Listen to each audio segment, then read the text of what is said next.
Over the last week or so, Martyn, you got the chance to catch up with the new Wakefield Trinity owner, Matthew Ellis. You sat down, had a bit of a chat with him. What was your reaction to him, and what were some of the things you got to talk about? Well, I think he's a great guy. Very determined to bring Wakefield back right to the top of the tree in rugby league. And the important thing is he's got the money to do it. If he wants to spend money, he's said to me, and it's on record here in League Express this week, that he's prepared to spend between 1.3 and 1.7 million pounds on the club next year. I mean, that's fantastic news for Wakefield. He's going to make them a very strong side. He's determined that they're going to get a Grade A ranking next year with the IMG gradings, and I think he probably will. And, you know, he's the guy who's brought Darryl Powell in as the Wakefield coach. That's his choice, and you know, Darryl will no doubt be very keen to deliver success to Wakefield, and I'm sure he probably will do. So it's very exciting. You know, Wakefield have never ever had a wealthy benefactor until now, and it could transform the club completely. And obviously, you know, any Wakefield fan will hope that it will. I mean, it's not just that Matthew Ellis, you know, is determined to see the club do well on the field, but he's, you know, his business is DIY kitchens, and they are a massively successful family company. I think their last turnover last year was £92 million, and their profit level is about £12 million. Their expected turnover this year is in excess of 100 million.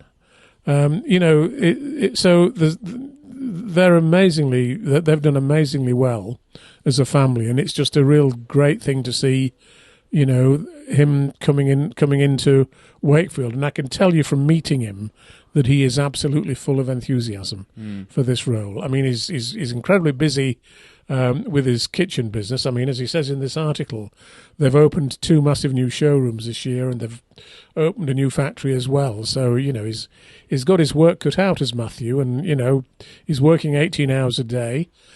You know, hopefully he can relax a bit as well, because you don't want him to burn himself out. But it's just great news for Wakefield. And the thought struck me when I was speaking to him that every club in the game needs somebody like him. You know, we've got other clubs like Salford who are struggling because of the lack of benefactor. We've got Castleford who could do with somebody like him as well, you know, and several other clubs that you know, are severely restricted by what they can do because they don't have the people on the board who, you know, can invest the sort of money that they need to become successful. And maybe there's a role here for somebody to set up a company that brings clubs and very wealthy individuals together.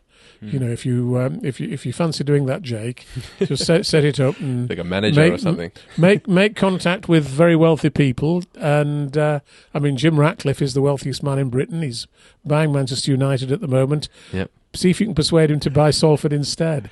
And if you could, the rugby league would owe you an awful lot. So yeah, it's great to see people coming into the game and buying a club like that, and I hope we see more of it elsewhere.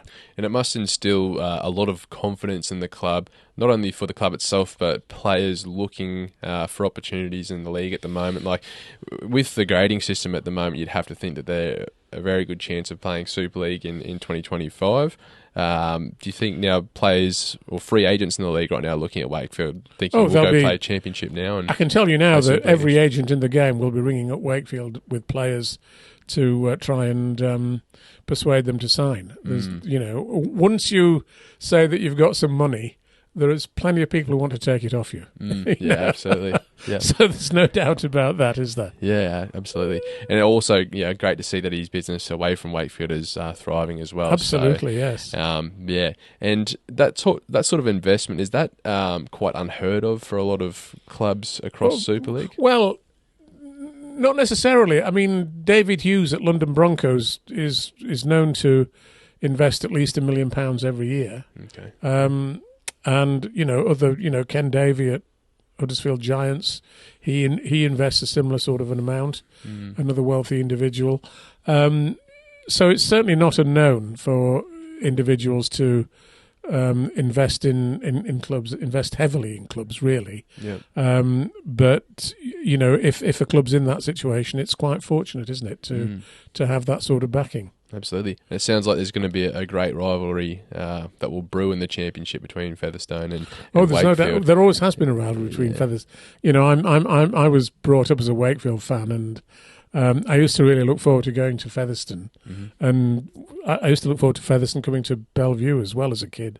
You always knew it was always going to be a bit rough, and there was always a chance of some fairly strong arguments with Featherstone fans, but it was usually in great humour, and with one or two exceptions. But no, both clubs are.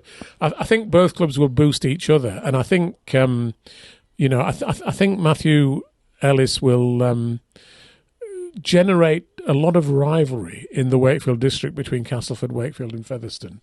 I think he's very keen on, throwing down the challenge to the other two clubs to see who can get the best support and who can, get the most publicity and all that sort of stuff. Because it would be a challenge, I would imagine, to try and retain those crowd numbers when you are relegated to a championship. Well, as he says, you look at Leeds United, for example, in football, who got relegated from the Premiership last year, but in the Championship, they're still getting 36,000 every week. Their football clubs' fans tend to stay with them. Rugby league club fans often don't when things go wrong.